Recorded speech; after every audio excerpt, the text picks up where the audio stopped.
Hello everybody. How to get started with Dorico in under 5 minutes. Okay, so we start with this. You launch the program. Here it is.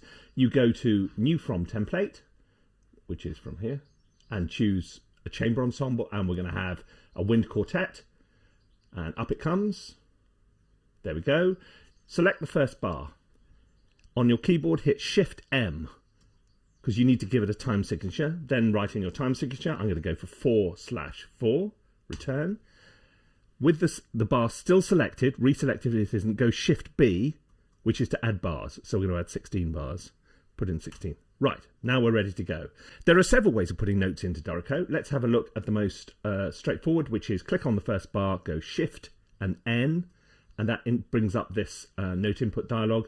We're going to select here in the left-hand panel quavers, and then from my keyboard, and by keyboard I mean this one, that one there, which is the ordinary one. I'm going to go, just type in notes this time. I'm going to go F-A-F-A, like that, and you can see they're going in, F-A-F-A.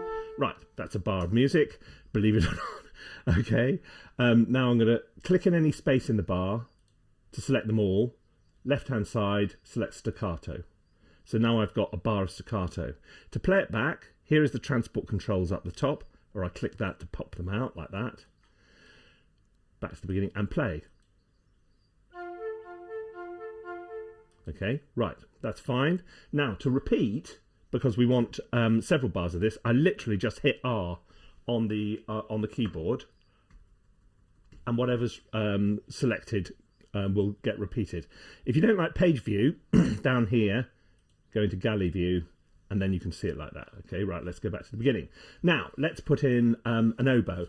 Now, we've got Ds and As at the moment, so I'm going to put in, Fs and As, so I'm going to put some Ds in. So we'll do the same thing again, Shift N, and we'll go for crotchets this time. And this time, I'm going to play it from the keyboard, so I'm literally just going to play 4 of these.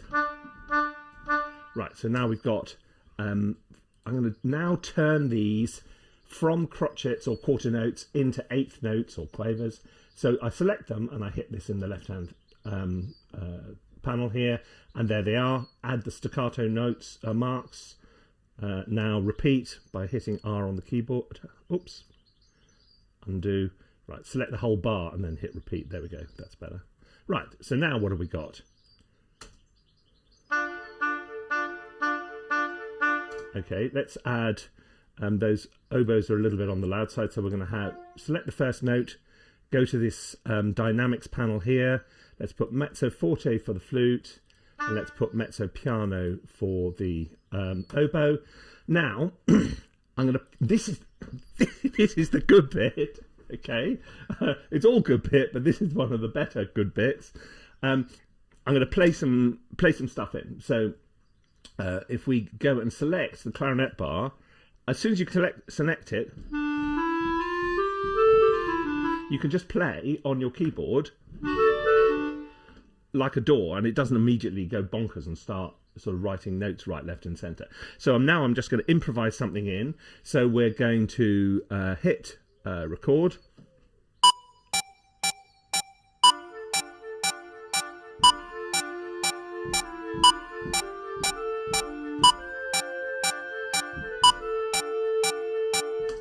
Right, there we go. And what we get is music. Okay, so let's put a mezzo forte on the front there. Now we want a little slur up those notes there. Select all of those, hit S for slur. Now we want a little accent on that one, so put an accent there. A little staccato mark on that one, and we're in business. Right, now we're going to put in a bassoon part. So we're going to go double click on the bassoon part. No, actually, I tell you what, I'll go back to the old, select it, go Shift N. Now I'm going to put in, okay, crotchet, this will show you something else. Crotchets. So I'm going to put in crotchets on a low D here. Right. Let's select the bar, turn them into 8th notes, and give them staccato marks. Now, what I'm going to do with these notes, what I'd like them to do, actually, first two things I want them to do. Firstly, actually, I've changed my mind and I want an F, because what I'm going to do is offset them by note. And the way to do that is on your keyboard, is it Control, Option, and then the left-right arrow? It is! Look. How cool is that? So that is Control, Option, and left and right. So now we've got a D on the alternate eighth notes. Sounds right. Now, but what happens if I fill in and make it an F instead? So I think this is Shift, Option, and then up. There we go. So I can move it up to an F. Okay. This is how it works. And there we have a quasi piece of music. Exciting times. Is that 5 minutes? Is it 5 minutes? I don't know. But you see how quick and easy it is. Okay, look. So if you've got Dorico lying around on your system and you think,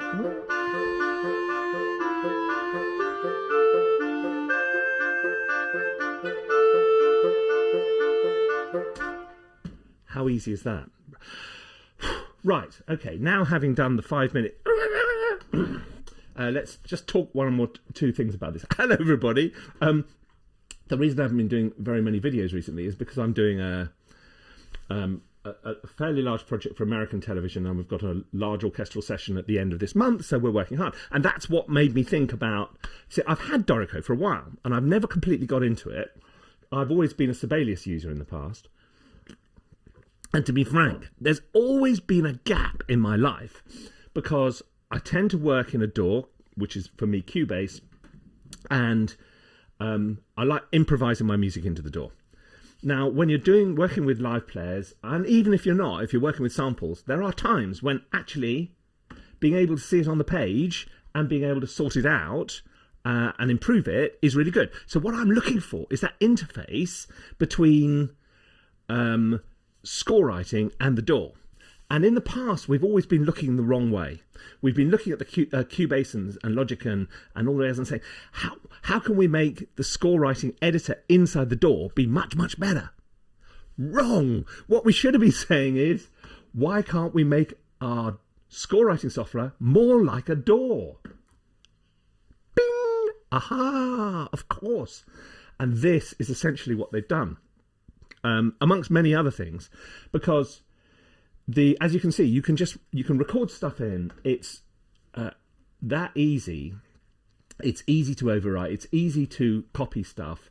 See, if we wanted to put that, if we wanted to do a little canon and just delete. I should say I have only been using this 2 weeks, so I don't really know my way around it particularly well. But part of the purpose of this, okay, so hold Option and click that bar there at the beginning of the bar, and there it goes. So now we've got it working at the canon, and then I can copy that. If I wanted to put that back in the clarinet, put it down there, and then off it goes. Now, okay, here's a metronome. For me, I don't like the metronome particularly, so I'm going to go Shift Control P, and it brings up this. So I'm going to go for click instead of an apply and close. And now we're back to... That's better.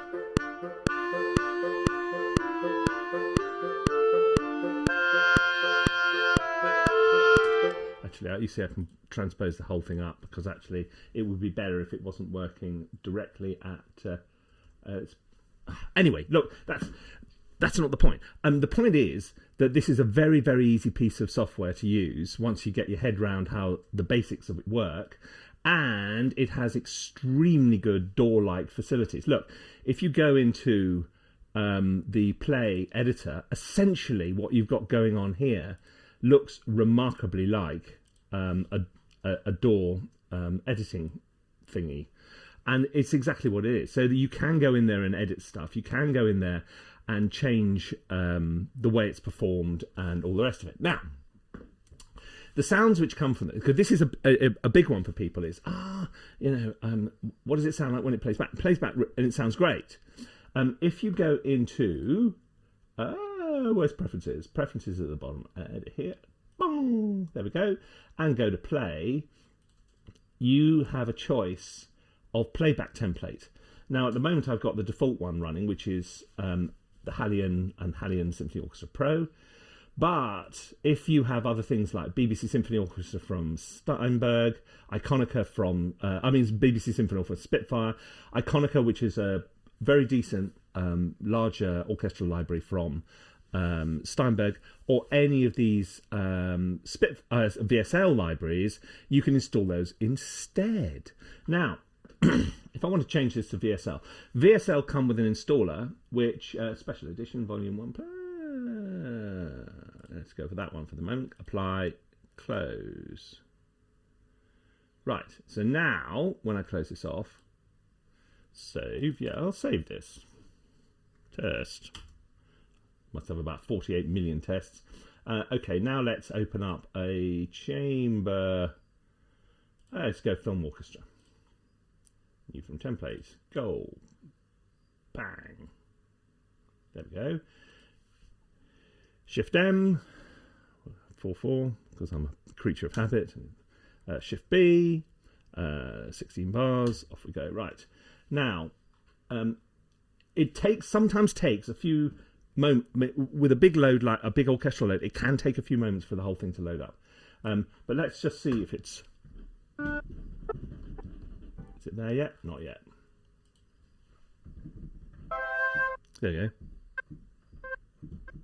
So you need to you need to chill out and let it do its thing, because it's got to load a whole orchestral load. And this is the downside of using big commercial sample libraries. It's going to take longer to load, but it does sound really good. Now, in order to be able to change articulation, you notice how when I put it with that last piece, when I put staccato, what you heard was staccato. It uses a sort of expression map system. Some libraries come with those built in, and the VSL lot have already programmed theirs so that theirs will work perfectly with Dorico. But some haven't yet, and so you need to work out. Actually, programming an expression map for each instrument is a bit. So you want somebody else to do it, please. Anyway, I'll show you how this works. Let's see if we're up to speed with our horn jet. Okay. Now, for those of you who find it difficult to learn, well, actually, everybody finds it difficult to learn key switches. I mean, when you go on a new piece of software, it's all a bit kind of like turning up in Taiwan and not being able to find your hotel because everything's in Chinese. That actually happened to me. That's not just a kind of random analogy. That is a real thing. Okay. Anyway, doesn't matter. Actually, no, I got a taxi somewhere and then didn't know how to get back. It was very strange. So I hitched a lift on the back of a moped. Right, moving on. Okay, right.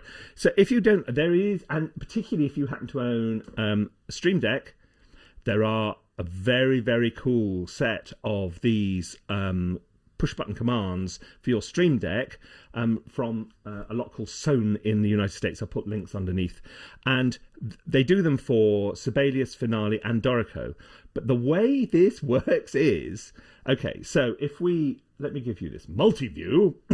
So if we click this one, which is notes, I'm going to push the button marked note input. Boom. There we go. Now I'm going to choose quarter notes to start with. Now I'm going to go to 8 notes. Then a half note. Quarter notes. Now, suppose with that one selected, I want to turn that one into a tied note.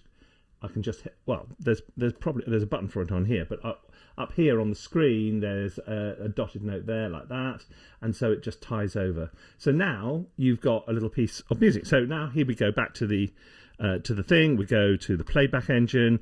You get lots of good commands, useful commands like go to start, play.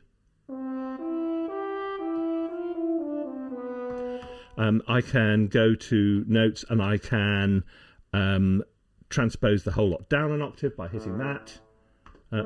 Select the whole lot first. down an octave. There we go. That's down an octave. Go back up an octave. If I want to put in, for example, dynamics, I can put in some hairpins like this, and then mysteriously, if you go back to the score, you see those hairpins already inserted for you. So it's really, really useful way of being able to speed up your workflow really dramatically. Now, if you happen to already have a Stream Deck, it's really, really good investment. The actual set of commands is about $40, but when my first morning using this speeded it up enormously. And I can imagine if I'm doing a big score. So what we're going to do, so let's just go back to why I'm using this in the first place. I've always struggled. I've never really liked sitting at the piano with pencil and paper and trying to work stuff out. That's just not the way I do things. I tend to be DAW person. But I will then go to pencil and paper or Sibelius or whatever to try and work out the detail of a string part, because it's quite difficult if you can't see the whole thing in front of you. And I never really got on with Sibelius because, apart from anything else, when you start playing, or you can't play around which note is that, because it writes it on the screen. You say, stop, yeah. And this is just more like a cross between a DAW and a score writing program. So I can just play stuff in. It's got quantization settings. Where's the quantization settings? It's on preferences, I think, probably. Let's have a little. As I say, I don't really know my way around particularly well yet. Here we go, quantization options. So you can set up what the minimum quantization is, and if you choose, if you put it in and then want to redo it afterwards, you select the bar. Come on, where do you select the bar? Oh, I'm in setup, that's why. Go to right. Select everything, and then you go to edit, requantize, and then you can requantize it using something else, and it'll start looking dodgy. Oh no, it looks all right. Anyway, so look, that is Dorico, and for this job we're using Dorico all the way through. The orchestrator is going to use Dorico. I'm using Dorico, so it'll go right the way through to the orchestral session at the end of the month, and it so far. It's an absolute game changer. I remember a time when I first started, many, many years ago, my first orchestral session back in the 90s sometime, I was using Finale, and it was really hard work with Finale those days. And then Sibelius came along. Oh, this is wonderful. It changed the game. Sibelius has dropped the ball, frankly. It's just not got any better for years, largely because Avid closed down their London office and got rid of the development team who built it. Steinberg hired them all, and they built Dorico. What do you expect? So now Dorico is doing to Sibelius what Sibelius did to Finale. Oh well. It's taken a while. This is now on version 3.5, but lots of people are saying it's got there. This is definitely now fully usable. It has one or two little quirks, but it's really so quick and easy. And I know that when you're used to using one piece of software, it's like, wrenching. I'm going for a dodgy analogy. Warning, dodgy analogy. Like, wrenching a baby bunny away from its mother. Oh no, go to but it's, and it is hard to start again with a new piece of software because you've got all those workflows all sorted out, and suddenly, new boy at school type thing. It's just my technique for changing software is you just run it in the background for about 3 months, just doing bits and pieces until you get to a point where a minimum level of competence, and then you just go. Pff. Other things not to do are to trying to reprogram all the key switches on your new piece of software, all your key commands, so that they are the same as the ones on the old one, because you just need to leave the old world behind.